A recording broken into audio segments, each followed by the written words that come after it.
Bonjour, on se retrouve aujourd'hui pour un nouveau tutoriel sur Illustrator et sa prise en main. On verra la disposition des objets, l'usage des calques, le verrouillage et le déverrouillage, associer et dissocier, masquer et afficher, et enfin le mode isolation. Une fois que vous avez ouvert Illustrator, vous arrivez devant une page qui va vous permettre de créer votre format ou d'en ouvrir un. En supposant que vous n'avez jamais utilisé Illustrator, on va créer un nouveau format. Et vous allez voir cette fenêtre qui va vous permettre de rentrer les dimensions que vous souhaitez avoir pour votre projet. Vous avez également des modèles déjà proposés, comme dans Impression par exemple. Vous pouvez également choisir l'orientation et le nombre de plans de travail. Vous pouvez également choisir la colorimétrie, c'est-à-dire être en CMJN pour des formats destinés à l'impression ou RVB pour du numérique. Ensuite, vous faites Créer et Illustrator vous affiche votre document sur votre poste de travail. En haut se trouve une barre de menu avec plusieurs fonctionnalités du programme. Sur votre droite se trouve la barre d'outils nécessaire pour créer vos dessins vectoriels ainsi que tout un ensemble d'onglets. Vous pouvez également voir l'onglet du document ouvert en haut à gauche et vous pouvez en créer d'autres en faisant Fichier, Nouveau et ainsi naviguer entre chacun d'entre eux.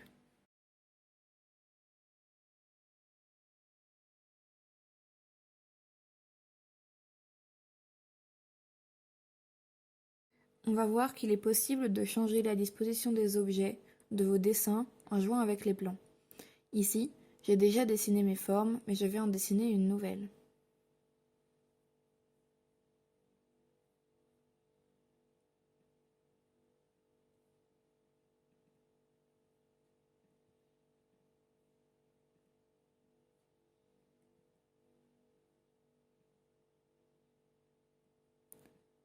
Automatiquement, celle-ci se place au-dessus des autres. On voit bien que nos formes se superposent comme des feuilles.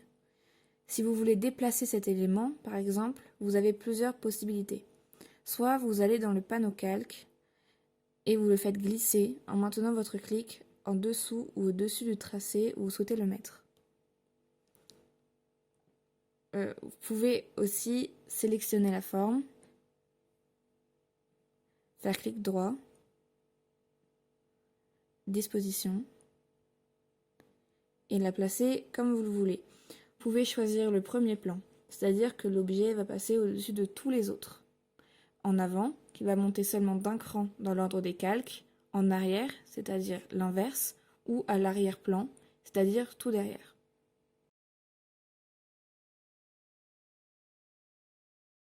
On va donc passer maintenant à l'usage des calques, qui sont en quelque sorte des dossiers transparents très utiles pour agencer et sélectionner du contenu.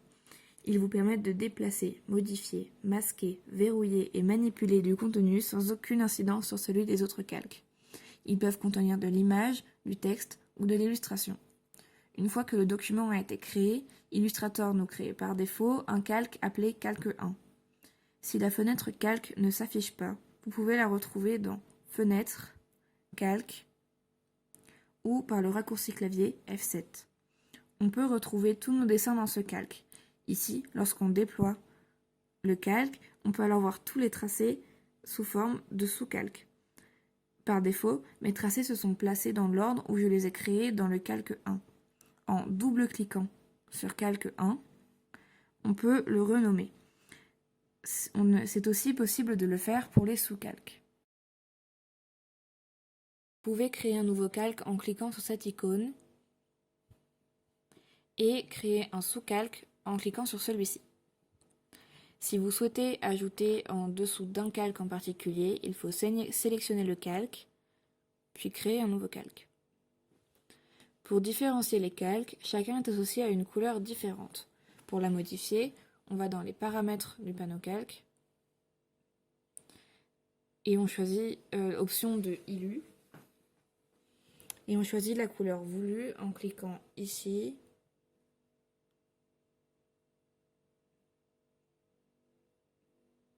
ou là. Cette même couleur s'affiche sur le plan de travail lorsque vous sélectionnez un objet, le cadre de sélection, le tracé les points d'ancrage et le centre de l'objet sélectionné sont de la couleur du calque, ici en jaune. On peut aussi voir l'objet sélectionné par ce carré appelé indicateur de sélection, qui est de la couleur du calque. Ainsi, il est plus facile de repérer le calque correspondant à cet objet dans le panneau calque. Il faut aussi penser que le contenu des calques supérieurs du panneau calque apparaît par-dessus le contenu des calques inférieurs. Vous pouvez déplacer l'un de vos dessins dans un nouveau calque en cliquant sur votre tracé dans le panneau calque et le glisser jusqu'à un nouveau calque. Si vous souhaitez rajouter un objet, il faut au préalable sélectionner le calque sur lequel vous voulez qu'il soit en cliquant dessus dans le panneau calque. Si jamais vous ne savez plus où se trouve votre objet, vous le sélectionnez dans le document et vous cliquez sur l'icône loupe en bas du panneau calque pour rechercher l'objet. Illustrator vous affiche alors dans quel calque il se trouve. Vous pouvez masquer un calque en cliquant sur l'icône œil et cliquer une nouvelle fois pour le faire réapparaître. Vous pouvez également décomposer un calque. Cela permet de répartir tous les éléments d'un même calque sur des calques individuels. Pour leur attribuer un calque distinct, vous allez dans le panneau calque, cliquez sur l'un de vos calques, puis dans le menu, vous choisissez Décomposer en calque séquence. Vous pouvez également décomposer en calque cumul. Cela vous permet de retracer l'historique de vos tracés dans chacun des calques. Chaque sous-calque aura un tracé de plus que le précédent. Il est aussi possible de fusionner vos calques. Cela vous permet d'avoir plusieurs objets dans un seul et même calque. Pour cela, vous cliquez sur vos calques en maintenant enfoncé la touche Commande sur Mac ou Contrôle sur Windows. Ensuite, vous choisissez Fusionner la sélection dans le menu Calque. Il faut aussi savoir que tous vos objets seront fusionnés dans le dernier calque que vous aurez sélectionné.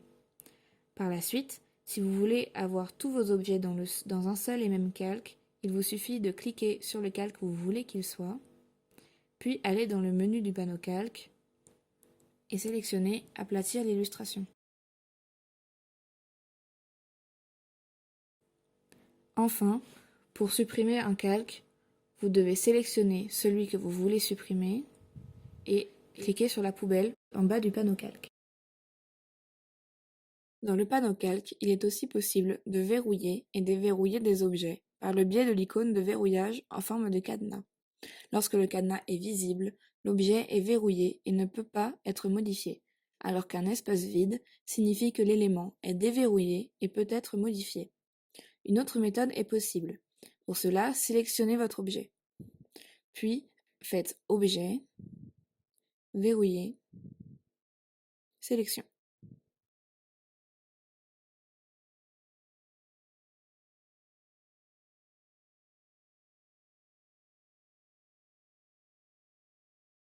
Pour commencer, on sélectionne les formes concernées en appuyant sur la touche Maj en même temps qu'on clique sur nos tracés.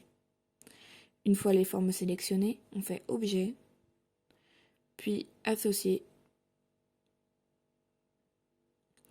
Il y a également un raccourci clavier qui est donc de faire Commande G ou Ctrl G pour les Windows. On peut donc maintenant déplacer ou modifier les deux formes ensemble comme si elles n'en formaient qu'une. Pour dissocier et pouvoir à nouveau traiter les objets séparément, on fait Objet, puis Dissocier. Le raccourci clavier est de Maj Commande G ou Maj Ctrl G. Attention, lorsqu'on associe, l'ordre des objets dans les calques se modifie pour qu'ils se suivent. Cela peut donc modifier les plans et la disposition. Il y a plusieurs façons de masquer et d'afficher les objets dans Illustrator. Depuis la forme, on commence d'abord par la sélectionner, puis on fait Objet, Masquer et Sélection. Pour tout afficher, on fait Objet, Tout afficher. Depuis le menu Calque, on commence d'abord par dérouler le calque, Puis, pour masquer, on clique sur le symbole œil à gauche de la barre. Pour réafficher, on clique une deuxième fois. On peut aussi le faire avec les raccourcis suivants. Pour masquer une sélection, commande +3 ou CTRL 3 pour les Windows. Pour afficher toutes les sélections, option plus commande +3 ou alt CTRL 3.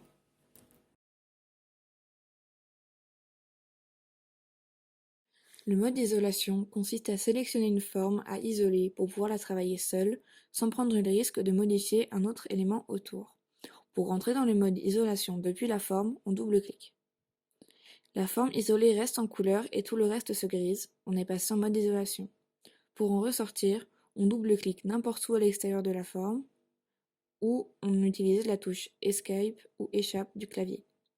Depuis le menu Calque, on sélectionne l'objet à isoler, puis on clique sur Passer en mode isolation dans le menu du panneau Calque.